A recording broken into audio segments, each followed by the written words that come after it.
어둠 속에 갇힌 자, 오직 소리로만 세상을 보았다. 그러나 그 소리가 죽은 자들의 영혼을 불러올 줄은 꿈에도 알지 못했으니 당신의 심장을 꿰뚫을 가장 소름 돋는 한국 괴담. 두 귀를 잃고도 밤마다 귀신들을 위해 연주해야 했던 한 맹인의 슬픈 운명 속으로 당신을 초대합니다. 맹인 현도의 노래. 나는 현도나바 앞을 보지 못하는 몸으로 이 세상을 살아왔소. 어둠 속에서 오직 소리와 촉감으로만 세상을 인지하는 나에게 검은고는 또 다른 눈이자 마음이었지. 내 손가락이 현을 타고 흐르면 그 소리는 때로는 거친 파도처럼, 때로는 고요한 달빛처럼 내 안에 또 하나의 세상을 펼쳐주었어. 내가 머물고 있는 이 고요한 암자는 지리산 깊은 곳에 자리 잡고 있었고, 장승주지 스님은 그런 나를 거두어 돌보아 주신 은인이셨지. 스님은 내가 검은고를 타는 실력이 범상치 않음을 일찍이 아시고 내가 원하는 대로 마음껏 연주할 수 있도록 방 하나를 내어주셨어. 그저 보름에 한 번 대웅전에서 작은 법악로를 연주해달라는 것이 전부였지. 나의 검은고 소리가 어찌나 사람들의 심금을 울렸는지 입에서 입으로 소문이 퍼져나가기 시작했어. 눈먼 중에 검은고 소리가 귀신도 울린다는 이야기가 나돌았고, 멀리서도 나를 찾아오는 발걸음이 끊이지 않았지. 하지만 나는 명예나 재물에는 큰 욕심이 없었어. 다만 검은고를 연주할 때의 몰입감, 그리고 내 소리에 위로받는 이들의 작은 미소만이 나에게 유일한 낙이었지. 주지스님 또한 나의 소박한 삶을 존중해 주셨고, 덕분에 나는 속세의 번잡함에서 벗어나 오직 검은고와 수행에만 전념할 수 있었어. 어느덧 여름이 깊어지고 무더운 밤 공기가 암자를 감싸던 어느 날이었어. 해질녘 주지스님께서 갑자기 나를 부르시더군. 스님의 얼굴에는 평소와 다른 근심 어린 표정이 스쳐 지나가는 듯했으나 앞을 볼 수 없는 나는 그저 스님의 목소리에 담긴 미묘한 떨림만을 느낄 수 있을 뿐이었지. 현도야, 오늘 밤은 내가 마을로 급히 내려가 봐야 할 일이 생겼다. 하룻밤 묵고 돌아올 듯하니 내일 아침까지는 암자를 비울 것이다. 스님은 평소 같으면 서너 명의 행자승들을 대동하고 마을로 향하셨겠지만 그날은 왠지 모르게 홀로 떠나시는 듯했어. 나는 스님의 부재가 못내 아쉬웠지만 스님의 말씀에 토를 달지 않고 고개를 끄덕였지. 뒷마루에 저녁 식사를 준비해 두었으니 내가 없는 동안 허기지지 않도록 잘 챙겨 먹거라. 행자승들도 모두 일찍 잠자리에 들라 일러두었다. 스님의 당부 말씀을 듣고 나는 천천히 고개를 숙였어. 스님의 발소리가 희미해지다가 마침내 고요 속으로 사라지자 암자는 깊은 침묵에 잠겼지. 나는 스님의 빈자리가 유난히 크게 느껴졌지만 이내 검은고를 안고 침수 앞 텐마루에 앉았소. 고요한 어둠 속에서 내 손가락은 자연스럽게 현 위를 미끄러져 내렸고 구슬픈 검은고 소리가 밤 공기를 타고 멀리 퍼져나갔지. 내가 가장 자주 연주하던 곡은 오래전 이 땅을 휩쓸었던 한곰의 진전투, 바로 행주대첩의 비극을 담은 곡이었어. 그날의 함성과 피눈물, 수많은 혼령들의 절규가 내 검은고 소리에 실려 밤하늘을 울렸지. 시간이 얼마나 흘렀을까. 자정이 훌쩍 넘은 시각이었을게요. 검은고 소리가 잠시 잦아들었을 때 멀리서 들려오는 발소리에 나는 문득 고개를 들었어. 주지 스님이 돌아오시는가 싶었지만 발소리는 한 사람의 것인데다가 걸음걸이가 어딘가 모르게 묵직하고 강렬했지. 툭툭툭 텐마루를 밟고 올라오는 소리에 나는 검은고 연주를 멈추었어. 발소리는 내 지척에 이르러 멈추었고 나는 그곳에 낯선 존재가 서 있음을 직감했지. 너에게 전할 말이 있어 찾아왔다. 목소리는 주지 스님의 것이 아니었어. 쇠부티가 부딪히는 듯한, 혹은 노쇠 그릇이 깨지는 듯한, 탁하고 찢어지는 듯한 음성이었지. 그 낮은 목소리에는 서늘한 기운이 감돌아 내 등골을 오싹하게 만들었어. 누구십니까? 내 목소리는 나도 모르게 떨려 나왔지만 상대는 개의치 않는 듯 말을 이었어. 내가 모시는 주군께서 근방에 위치한 행주산성을 보러 오셨다. 이 땅의 역사를 기억하고자 방문하셨는데 우연히 네 검은고 소리가 뛰어나다는 소문을 듣게 되셨지. 주군께서는 너의 애절한 연주를 듣고 싶어 하시니 어서 검은고를 챙겨 나를 따라오너라. 행주산성이라 임진왜란 당시 우리 선조들이 목숨을 걸고 왜군에 맞서 싸웠던 그 처절한 격전지. 지금은 폐허가 되어 스산한 기운만이 감도는 곳이었지. 나는 평민의 몸으로 높은 신분의 일을 거스를 수 없음을 잘 알고 있었어. 게다가 사무라이라는 말에 나는 몸을 굳혔지. 앞을 볼 수는 없었으나 그의 허리춤에서 짤랑거리는 쇠붙이 소리가 분명 두 자루의 칼, 즉 외국의 무사가 차는 칼임을 짐작케 했거든. 아무리 주지스님께서 자리를 비우셨다 하나 밤늦게 찾아와 나를 데려가려는 낯선 무사의 등장에 나는 불안감이 엄습했지만 내게는 선택의 여지가 없었어. 알겠습니다. 나는 간신히 대답하며 조심스럽게 자리에서 일어났어. 낯선 무사는 나의 팔을 잡더니 어둠 속으로 나를 이끌기 시작했지. 그의 손길은 차가웠고 나는 어둠 속에서 그의 발소리에만 의지하며 알 수 없는 곳으로 끌려갔어. 밤은 칠흑 같았고 발밑의 흙길은 축축했지. 어디로 향하는지도 모른 채 나는 오직 그 차가운 손길에 이끌려 밤길을 걸었어. 불안감과 함께 알 수 없는 두려움이 내 영혼을 짓누르는 듯했지. 무사의 차가운 손길에 이끌려 얼마나 걸었을까. 발밑의 축축한 흙길은 어느새 단단하고 거친 돌계단으로 변해 있었어. 나는 무사의 부축을 받으며 묵묵히 계단을 올랐지. 겹겹이 쌓인 계단을 한참 오르자 왠지 모르게 거대한 문이 느껴졌어. 그 문을 통과하자 무사는 내 팔을 놓고 낮은 목소리로 명했지. 신을 벗어라. 그 말에 나는 고개를 갸웃했지만 거역할 수 없어 나무 나막신을 벗었어. 발바닥에 닿는 것은 축축하고 서늘한 다다미 바닥이었지. 일반적인 사찰에서는 느낄 수 없는 묘한 기운이 감돌았어. 무사는 다시 나의 팔을 잡고 발소리 하나 없이 방 안쪽으로 나를 이끌었어. 어둠 속에서도 방이 믿을 수 없을 만큼 넓다는 것을 짐작할 수 있었지. 사방은 고요했지만 귀를 기울이니 나지막한 이야기 소리가 들려왔어. 분명 지체 높은 귀족들의 말씨였지. 나는 그들이 여럿 모여 앉아있음을 느꼈지만 그들의 존재감이 마치 안개처럼 희미하게 느껴져 실체를 가늠하기 어려웠어. 무사는 어느 곳에 이르러 나를 멈춰 세우더니 부드러운 여인의 손길이 내 팔에 닿았어. 무사는 온데간데 없고 그 여인이 나를 안내하는 듯했지. 그녀는 나를 방 안쪽 깊숙한 곳으로 이끌며 나지막이 속삭였어. 몸을 편히하게 비파를 타며 행주대첩의 역사를 낭송해주게. 나의 심장은 더욱 세차게 뛰기 시작했어. 나는 검은 고를 품에 안고 무릎을 꿇었지. 알 수 없는 불안감과 함께 솟아나는 긴장감에 손이 떨려왔지만 나는 애써 마음을 가다듬고 현을 짚었소. 이내 익숙한 선율이 어둠 속으로 퍼져나갔고 나는 나의 혼을 담아 행주대첩의 노래를 시작했어. 전투의 북소리가 울리고 수많은 전선젠수원들이 몰려드네. 둘러싸인 외병들은 아군을 향해 돌진하고 검은 고 소리는 점점 격정적으로 변해갔고 나는 눈앞에 펼쳐지는 듯한 전쟁의 참상을 목격하는 듯했어. 배들이 쇄도하고 화살이 빗발치며 병사들이 칼에 맞아 바다에 떨어지는 장면이 내 눈앞에 선명하게 그려지는 듯했지. 나의 목소리는 헤아릴 수 없이 죽어간 홀령들의 한반을 담아 애절하게 울려 퍼졌어. 결코 저들이 우리를 죽이게 놔두진 않으리. 마마느는 어린 임금에게 말했네. 폐하, 겁내지 마시옵소서. 우리는 용궁으로 가는 것입니다. 그리고 어린 외손자를 껴안고서 절벽 아래로 떨어져 내렸네. 노래가 마지막 구절에 이르자 사방에서 흐느끼는 통곡 소리가 들려왔소. 그 울음이 어찌나 서글펐던지 나 자신마저 비탄에 잠겨 심장이 찢어지는 듯했지. 나의 눈에서는 비록 눈물이 흐르지 않았지만 내 안의 슬픔은 차오르다 못해 넘실거렸소. 통곡 소리가 잦아들자 누군가 울먹이는 목소리로 말했지. 더없이 훌륭하네.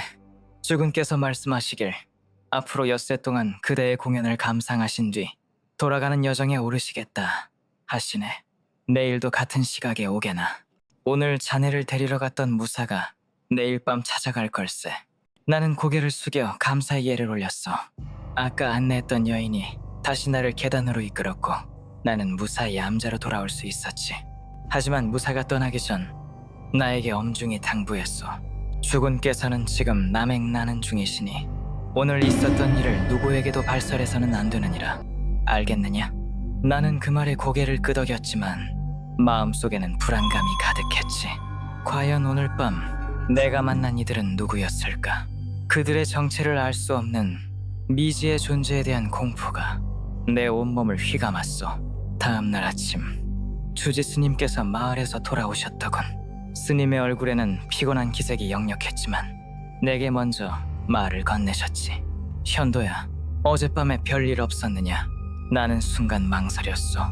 무사의 경고가 뇌리를 스쳤지만 주지 스님께 거짓말을 할 수는 없었지.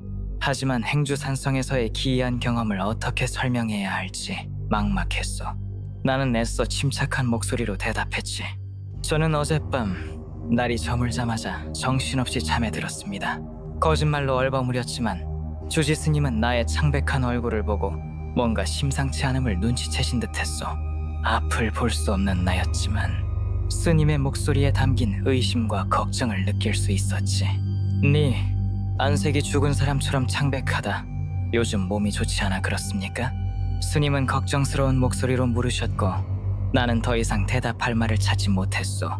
그저 얼른 자리를 피하고 싶었지. 저는 이만 들어가 보겠습니다. 내가 자리를 피하려 하자 주지 스님은 잠시 나를 바라보시더니 방을 나서셨어. 그리고 잠시 후 스님은 나무로 된 무언가를 들고 다시 방으로 들어와 내 앞에 내려놓으셨지. 내 코끝에는 묘한 먹물의 비린내가 스쳐 지나갔어. 네, 남학신에 무엇이 묻어있는지 아느냐? 스님의 목소리에는 단호함이 묻어있었어. 나는 가슴이 철렁 내려앉았지만 무사의 경고를 어길 수는 없었지. 무엇입니까? 피가 묻어있다. 스님의 말에 나는 화들짝 놀랐어.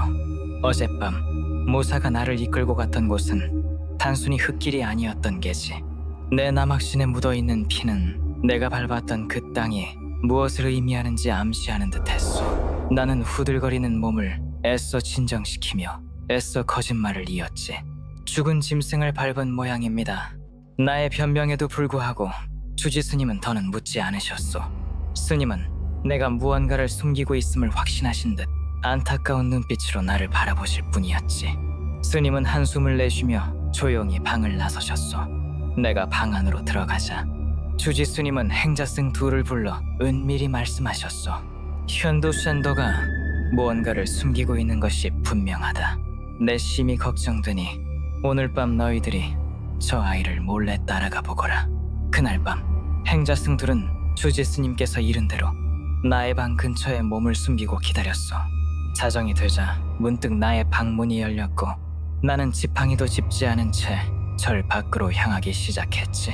행자승들은 깜짝 놀라 내가 멀어지기를 기다렸다가 발소리를 죽이고 나를 뒤쫓았어. 밤은 칠흑처럼 어두웠지만 행자승들의 눈에는 내가 붉은 기운을 두른 듯 선명하게 보였고 그들은 내가 향하는 방향을 따라 숲길을 나아갔어. 나의 발걸음은 장님답지 않게 빨랐고 행자승들은 숨을 헐떡이며 나를 따라잡기 위해 안간힘을 썼지. 숲이 사라지고 저 멀리 파도 소리가 들려오는 해안가에 이르자 나는 어느새 무덤가에 앉아 검은 고를 연주하고 있었어. 붉은 기운에 휩싸인 내 주변으로는 수많은 도깨비불들이 쉴 새 없이 날아오르고 있었지. 푸른 빛으로 흔들리는 도깨비불들은 마치 죽은 자들의 영혼처럼 보였어. 행자승들은 너무나 놀라 자리에 주저앉을 뻔했지만 겨우 몸을 가다듬고 나무 뒤에 몸을 숨겼어. 그들은 눈앞에 펼쳐진 기괴한 광경에 숨조차 제대로 쉴 수 없었지. 내가 앉아있는 곳은 다름 아닌 수백 년 전 행주대첩에서 뛰어내려 죽은 안구광과 그를 모시던 이들의 사원 아미타지의 흔적이 남아있는 곳이었어. 나의 검은고 소리는 더욱 격정적으로 울려 퍼졌고 나는 마치 미친 사람처럼 비파를 뜯으며 노래를 불렀어. 우리는 지금 용궁으로 향하는 것입니다. 나의 목소리에는 이제껏 들어보지 못한 광기가 서려 있었고 행자승들은 공포에 질려 몸을 떨었어. 그들은 나를 향해 현도야, 현도야, 당장 우리와 돌아가자 하고 소리쳤지만 나는 그들의 목소리를 듣지 못하는 듯했지. 도리어 더욱 격정적으로 비파를 튕기고 쉰 목소리로 노래를 부를 뿐이었어. 내 멀어버린 눈은 허공을 응시하고 있었고 온몸은 경련하듯 떨리고 있었지. 보다 못한 행자승 한 사람이 달려가 나의 귀를 붙잡고 크게 소리쳤어. 지금 당장 돌아가야 한다. 그 순간 나는 비로소 연주하던 손을 멈추었어. 산납게 떠다니던 도깨비불들도 허공에 멈추었지. 나는 깜짝 놀라 하마터면 몸을 움직일 뻔했으나 간신히 움직임을 억눌렀어. 나의 코앞에는 여전히 쇠붙이 냄새가 나는 무사가 서 있었고 그의 목소리가 들려왔지. 비파는 여기 있는데 비파 법사파시는 어디 간 게지? 무사는 내가 보이지 않는 듯 주변을 두리번거렸어. 나는 그가 나를 보지 못하는 듯 했지. 무사는 뚜벅뚜벅 툇마루를 걸어다니다가 갑자기 멈춰서서 중얼거렸어. 귀를 두고 간 모양이구나. 나는 등골이 서늘해지는 것을 느꼈어. 온몸에 불경이 쓰여 있었지만 오직 귀에만 쓰지 않은 것이 떠올랐지. 그때 주지 스님의 목소리가 들려왔어. 현도야. 몸은 가렸지만 소리는 어찌할 수 없네. 오늘 밤 어떤 일이 있더라도 절대 소리를 내서는 안 되네. 만약 움직이거나 소리를 낸다면 자네는 그대로 끌려가 혼백이 갈갈이 찢기게 될 걸세. 오늘만 잘 넘긴다면 그들도 더는 어찌할 수 없을 것이니 아무 소리도 내지 말게. 주지 스님의 당부 말씀이 귓가를 맴돌았지. 나의 귀를 붙잡고 있던 억센 손은 서서히 내 귀를 뜯어내기 시작했어. 나는 이를 악물고 고통을 참았지. 뜨겁고 끈적한 피가 양쪽 뺨을 타고 흘러내렸어. 피가 쏟아져 내리는 감각과 함께 극심한 고통이 온몸을 꿰뚫었지만 나는 주지 스님의 말씀을 떠올리며 필사적으로 비명소리를 참아냈어. 마침내 두 귀가 완전히 찢겨나갔고 나의 머릿속은 텅 비어버렸지. 육신의 고통은 극에 달했지만 역설적으로 나는 어떠한 소리도 들을 수 없는 고요 속에서 평온함을 느꼈어. 이제 되었다. 무사의 발소리는 비로소 툇마루 아래로 내려가더니 이윽고 길 밖으로 멀어져 갔어. 동이 트고 툇마루에 온 주지 스님은 피로 가득한 바닥 한가운데에 묵상하는 자세로 앉아있는 나를 발견했지. 나의 두 귀는 끔찍하게 찢겨 있었고 온몸에는 피투성이었어. 주지 스님은 공포의 비명을 내질렀지. 내가 왜 여기에? 어찌 된 일입니까? 나는 간밤의 일을 기억하지 못하는 듯했어. 주지 스님은 행자승들이 목격한 일을 모두 이야기해주자 그는 깜짝 놀라며 두려움에 몸소리쳤어. 그리고는 그제야 주지에게 있었던 일을 모두 털어놓았지.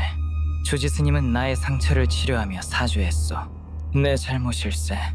내가 큰 잘못을. 그렇게 나는 두 귀를 잃었지만 살아남을 수 있었고 사무라이는 더는 절에 찾아오지 않았어. 하지만 망령들은 나를 볼 수 없게 되었을 뿐 사라지지는 않았지. 시모노세키는 이후에도 계속해서 사무라이 얼굴에 등딱지를 한 개들이 잡혔다고 하오.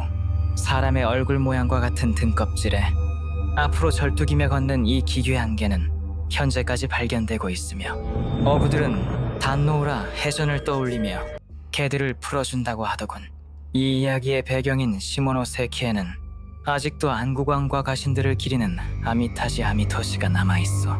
귀를 잃은 나의 검은 고 소리는 이제 더 이상 들리지 않지만 그날 밤의 공포는 결코 잊히지 않을 것이오. 두 귀가 찢겨나간 그 밤 이후 나는 극심한 고통과 함께 찾아온 새로운 종류의 어둠 속에서 헤매었어. 소리 없는 세상은 마치 깊은 물속에 잠긴 듯 고요했고 익숙했던 소리들이 사라지자 나의 세상은 더욱 좁아지는 듯했지. 주지 스님은 나의 상처를 정성껏 돌보셨고 행자승들도 돌아가며 나의 수발을 들었어. 스님은 자신의 잘못이라며 자책하셨지만 나는 스님에게 어떤 원망도 품지 않았어. 다만 다시는 그 끔찍한 밤이 찾아오지 않기를 바랄 뿐이었지. 며칠 밤낮을 고통과 불안 속에서 보내고 겨우 몸을 추스를 무렵이었어. 여전히 두 귀는 먹먹하고 아물지 않은 상처는 쓰라렸지만 나는 다시 검은 고를 품에 안았어. 소리 없는 연주, 듣는 이 없는 낭송이었지만 내 손가락이 현을 타고 흐르면 알 수 없는 위안이 찾아왔지. 그날 밤 주지 스님은 지난밤에 기이한 일을 목격했던 행자승 둘을 다시 불러 은밀히 말씀하셨어. 스님의 얼굴에는 여전히 깊은 근심이 드리워져 있었지만 이번에는 단호한 결의가 느껴졌지. 현도가 무언가를 숨기고 있는 것이 분명하다. 내 심히 걱정되니 오늘 밤 너희들이 저 아이를 몰래 따라가 보거라. 행자승들은 조지 스님의 명에 따라 나의 방 근처에 몸을 숨기고 기다렸어. 자정이 되자 문득 나의 방문이 열렸고 나는 지팡이도 짚지 않은 채 절 밖으로 향하기 시작했지. 행자승들은 지난밤과 같이 깜짝 놀랐지만 발소리를 죽이고 나를 뒤쫓았어. 밤은 칠흑처럼 어두웠지만 그들의 눈에는 내가 붉은 기운을 두른 듯 선명하게 보였고 그들은 내가 향하는 방향을 따라 숲길을 나아갔어. 나의 발걸음은 장님답지 않게 빨랐고 행자승들은 숨을 헐떡이며 나를 따라잡기 위해 안간힘을 썼지. 숲이 사라지고 저 멀리 파도 소리가 들려오는 해안가에 이르자 나는 어느새 무덤가에 앉아 검은고를 연주하고 있었어. 붉은 기운에 휩싸인 내 주변으로는 수많은 도깨비불들이 쉴 새 없이 날아오르고 있었지. 푸른 빛으로 흔들리는 도깨비불들은 마치 죽은 자들의 영혼처럼 보였어. 행자승들은 너무나 놀라 자리에 주저앉을 뻔했지만 겨우 몸을 가다듬고 나무 뒤에 몸을 숨겼어. 그들은 눈앞에 펼쳐진 기괴한 광경에 숨조차 제대로 쉴 수 없었지. 내가 앉아있는 곳은 다름 아닌 수백 년 전 행주대첩에서 뛰어내려 죽은 안구광과 그를 모시던 이들의 사원 아미타지의 흔적이 남아있는 곳이었어. 나의 검은고 소리는 더욱 격정적으로 울려 퍼졌고 나는 마치 미친 사람처럼 비파를 뜯으며 노래를 불렀어. 우리는 지금 용궁으로 향하는 것입니다. 나의 목소리에는 이제껏 들어보지 못한 광기가 서려 있었고 행자승들은 공포에 질려 몸을 떨었어. 그들은 나를 향해 현도야, 현도야, 당장 우리와 돌아가자 하고 소리쳤지만 나는 그들의 목소리를 듣지 못하는 듯했지. 도리어 더욱 격정적으로 비파를 튕기고 쉰 목소리로 노래를 부를 뿐이었어. 내 멀어버린 눈은 허공을 응시하고 있었고 온몸은 경련하듯 떨리고 있었지. 그때 지난밤 나의 귀를 뜯어냈던 무사가 다시 나타났어. 그는 나의 검은고 소리에 맞춰 흐느적거리며 춤을 추었고 그 주변을 둘러싼 도깨비불들도 더욱 격렬하게 움직이기 시작했지. 행자승들은 그 무사의 모습이 마치 살을 내는 듯한 한기를 뿜어내는 귀신 같다고 속삭였어. 무사는 나의 연주가 끝나자 지난밤과 같은 찢어지는 듯한 목소리로 말했지. 비파는 여기 있는데 비파 법사파 씨는 어디 간 게지? 무사는 내가 보이지 않는 듯 주변을 두리번거렸어. 행자승들은 그제야 깨달았지. 내가 눈이 멀어 그들의 존재를 볼 수 없는 것처럼 그들 또한 나의 몸에 쓰인 불경 덕분에 나를 볼 수 없다는 것을. 무사는 다시 나의 팔을 잡고 해안가의 절벽으로 이끌었어. 행자승들은 공포에 질려 어찌할 바를 몰랐지만 주지스님의 명을 어길 수 없어 나를 끝까지 뒤쫓았지. 절벽 끝에 다다른 무사는 나를 절벽 아래로 밀어 떨어뜨리려 했어. 그 순간 행자승들은 더 이상 참을 수 없어 소리쳤지. 현도야, 도망쳐. 나의 귀는 이미 들리지 않았지만 그들의 절박한 외침은 내 심장에 닿았어. 나는 온몸에 힘을 주어 버텼지만 무사의 힘을 당해낼 수 없었지. 하지만 그때 주지스님께서 미리 심어두신 불경의 힘이 발휘되었어. 나의 몸을 감싸고 있던 불경 글자들이 붉은 빛을 뿜어내며 무사를 밀쳐냈지. 무사는 잠시 주춤했지만 이내 다시 나에게 달려들었어. 행자승들은 이대로는 안 되겠다 싶어 주지스님께 배운 대로 불경을 외우기 시작했지. 그들의 목소리가 합쳐져 큰 울림이 되어 밤하늘을 가르자 도깨비불들은 흩어지고 무사는 고통스러운 비명을 지르며 뒤로 물러났어.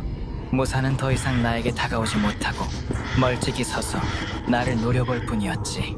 동이 트기 시작하자 무사와 도깨비불들은 연기처럼 사라졌어.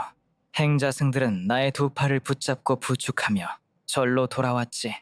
나의 몸은 만신창이가 되어 있었고 두 귀에서는 여전히 피가 흘러내리고 있었지만 나는 살아남았어. 주지스님은 나의 몸 상태를 확인하시더니 깊은 한숨을 내쉬며 말씀하셨지. 이것으로는 부족하다. 더 강력한 주술로 너를 보호해야만 해.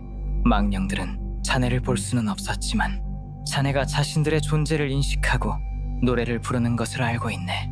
그들은 자네의 혼백을 완전히 빼앗으려 할 것이다. 주지스님은 밤새도록 경전을 읽고 고민하시더니 나를 보호할 새로운 방법을 찾아내셨어. 우리가 귀신들을 볼 수 없듯 그들도 자네를 볼 수 없다면 데려갈 수도 없겠지. 다만 그들이 자네를 느끼는 소리를 완전히 끊어내야만 한다. 스님은 그렇게 말씀하시고는 벼루와 훗 세 자루를 가져오셨어. 자네의 온몸에 반야심경을 써주겠네. 그렇게 한다면 제 아무리 악령이라 할지라도 자네를 보지 못할 게야. 나는 스님의 말씀에 묵묵히 고개를 끄덕였어. 나의 몸은 이미 상처투성이었지만 더 이상 고통은 느껴지지 않았지. 스님은 나의 옷을 벗기고 온몸에 붓으로 경문을 쓰기 시작하셨어. 경문의 글자들이 나의 살갗에 새겨지자 나의 몸은 마치 붉은 문신을 새긴 듯 변해갔지. 얼굴, 팔, 다리, 그리고 몸통, 온몸이 불경으로 가득 채워졌어. 마침내 모든 살갗의 글자가 채워지자 주지 스님은 한숨을 내쉬며 말씀하셨어. 몸은 가렸지만 소리는 어찌할 수 없네. 오늘 밤 어떤 일이 있더라도 절대 소리를 내서는 안 되네. 만약 움직이거나 소리를 낸다면 자네는 그대로 끌려가 혼백이 갈갈이 찢기게 될 걸세. 오늘만 잘 넘긴다면 그들도 더는 어찌할 수 없을 것이니 아무 소리도 내지 말게. 스님의 당부는 나의 마음속 깊이 새겨졌어. 두 귀를 잃은 나의 세상은 고요했지만 이제는 소리 없는 저주의 밤을 견뎌내야만 했지. 나의 몸에 새겨진 불경은 나를 보호하는 갑옷이 되었지만 동시에 나를 고립시키는 벽이기도 했어. 그날 밤 나는 다시 툇마루에 앉아 침묵 속에서 밤을 기다렸어. 밤이 깊어지고 자정이 되자 나는 다시 툇마루에 앉아 밤을 기다렸어. 온몸에 새겨진 불경의 글자들이 서늘한 밤 공기 속에서 알 수 없는 기운을 뿜어내는 듯했지.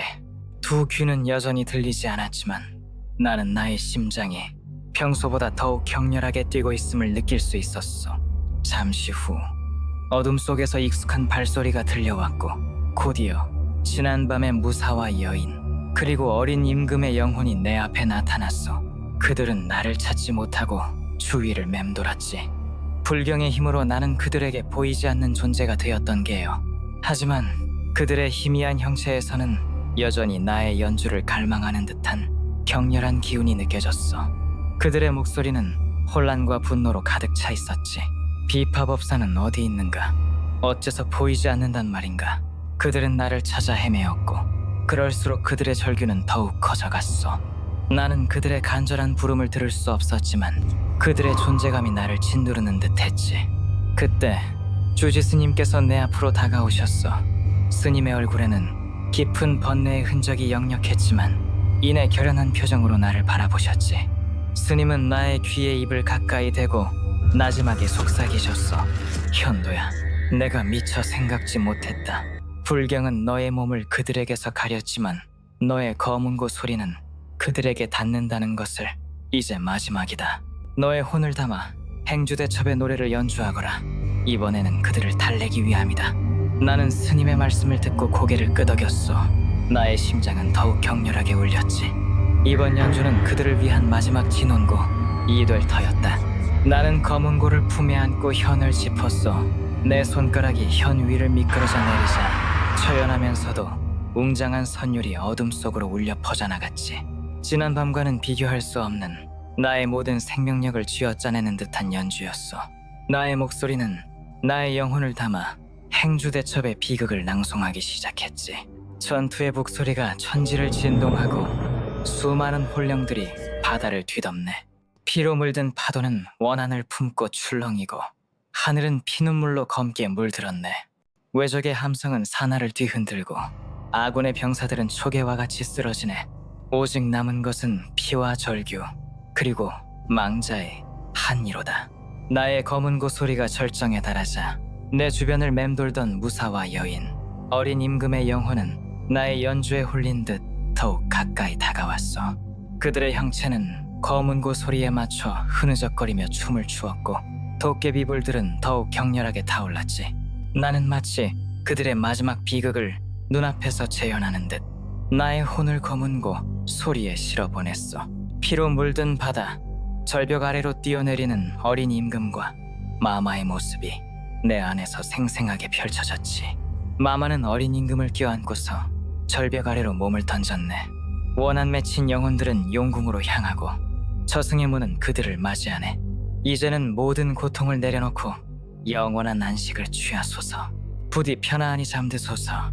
행주대첩의 영혼들이여, 노래가 마지막 구절에 다다르자 나의 온몸에서는 마지막 기운마저 빠져나가는 듯했어. 내 손가락은 현 위에서 힘없이 꺾였고 검은 고 소리는 이내 고요 속으로 사라졌지. 그 순간 내 주변을 맴돌던 무사와 여인, 어린 임금의 영혼은 마치 오랜 갈증이 해소된 듯 만족스러운 표정을 지었어. 그리고는 도깨비불들과 함께 하늘로 솟아오르기 시작했지. 그들은 점점 더 멀리, 더욱 높은 곳으로 올라갔고 마침내 밤하늘의 별들 속으로 사라져갔어. 그들의 원한이 마침내 풀린 게지. 동이 트고 텐마루에 온 주지스님은 피로 가득한 바닥 한가운데에 몸을 웅크린 채 앉아있는 나를 발견했지. 나의 두 귀는 끔찍하게 찢겨 있었고 온몸에는 피투성이었지만 나의 얼굴에는 전에 없던 평온함이 감돌고 있었어. 나의 손은 검은고 현 위에서 힘없이 떨어져 있었지만 내 영혼은 맑게 빛나는 듯했지. 주지스님은 나를 조심스럽게 부축하며 나의 상태를 확인하셨어. 나의 귀에서는 더 이상 피가 흘러내리지 않았고 상처는 기적처럼 아물기 시작했지. 나는 소리는 들을 수 없었지만 스님의 따뜻한 손길과 그분의 눈빛 속에서 안도감을 느낄 수 있었어. 주지 스님은 나의 몸 상태를 확인하시더니 깊은 한숨을 내쉬며 말씀하셨어. 그분의 입모양과 손짓에서 나는 스님의 말씀을 어렴풋이 짐작할 수 있었지. 이제 모든 것이 끝났다, 현도야. 그들의 원한이 풀렸으니 더 이상 너를 괴롭히지 않을 것이다. 너의 희생으로 이 땅의 망령들이 마침내 안식을 찾았구나. 나는 스님의 말씀에 고개를 끄덕였어. 나의 두 귀는 들리지 않게 되었고 나의 목소리 또한 예전처럼 맑은 소리를 낼 수 없게 되었지만 나는 후회하지 않았어. 오히려 나의 검은 고 소리가, 나의 존재가 그들의 한을 풀어주었다는 사실에 깊은 위안을 얻을 수 있었지. 나는 더 이상 과거의 비극에 얽매이지 않고 새로운 어둠 속에서 평온함을 찾을 수 있게 되었어. 사무라이는 더는 절에 찾아오지 않았고 시모노세키 해협에서는 더 이상 사람의 얼굴 모양과 같은 등딱지를 한 개들이 잡히지 않았다고 하오. 나의 이야기는 입에서 입으로 전해져 내려오며 때로는 무서운 괴담으로, 때로는 슬프고 감동적인 전설로 남아있어. 귀를 잃은 맹인 검은고 연주자 현도, 나의 소리는 더 이상 세상에 울려 퍼지지 않지만 나의 영혼은 영원히 이 땅의 평화를 노래할 것이요. 두 귀를 잃고도 끝없이 노래해야 했던 현도의 운명은 슬프지만 동시에 우리에게 깊은 여운을 남깁니다. 눈먼 자의 검은 고 소리가 죽은 영혼들의 하늘 달랬듯 우리 또한 세상의 아픔을 보듬는 존재가 되기를 바라며 오늘 이야기는 여기서 마치겠습니다. 다음 시간에도 더 기이하고 소름 돋는 이야기로 찾아뵙겠습니다.